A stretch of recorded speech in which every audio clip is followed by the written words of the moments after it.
Welcome back. It's been a weekend of remembrance, recalling that day 20 years ago on September 11th when our world suddenly changed. We asked 10 people, some of whom were in government, others who helped us through that terrible time, to tell us of their experience that day and their reflections on the 2 decades that followed.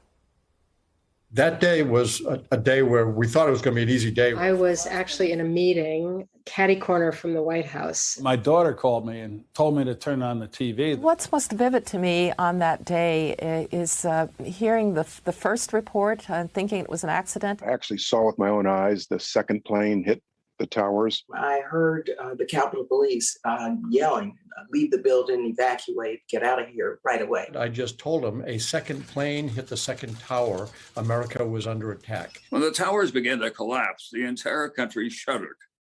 And I said on the air at that point, this will change us. It was a shock to really the presumption amongst the American people that we were somehow immune from attack. We came together in a way that I've never seen in my lifetime. And what was really powerful was they were bringing pictures of their lost relatives and friends with Yankee caps or Yankee jerseys, jackets, and saying what big fans they were. I realized that baseball was necessary for, I guess, to start the healing. In the first days after 9/11, he went to a mosque and said the Muslim faith is not a faith of terror. It's a faith of love. A lot of people's commitment to our country was brought into question, overlooking the fact that there are scores of Muslims who serve in our law enforcement communities. I was one of them. One of the greatest spontaneous series of remarks by any president in history were the remarks that the president gave at Ground Zero. I can hear you, the rest of the world hears you, and the people who knock these buildings down will hear all of us soon.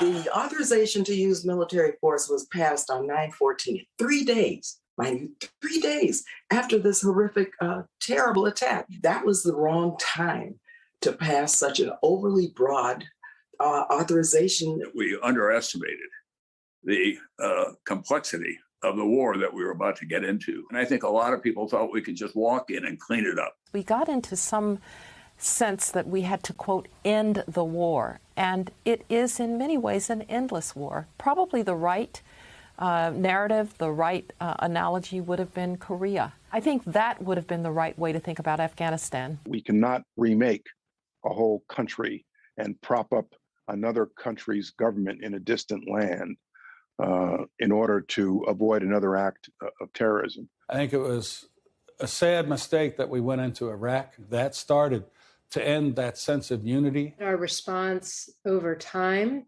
particularly when we got distracted or, refocused on the Iraq War, became very militarized. I worry that if there were another 9/11 today, our government would be too polarized to summon a national response to that event. I worry that if we don't deal with our internal divisions, we will be vulnerable to another kind of degradation of America's security, America's values, and America's future. We've got to come back to common purpose.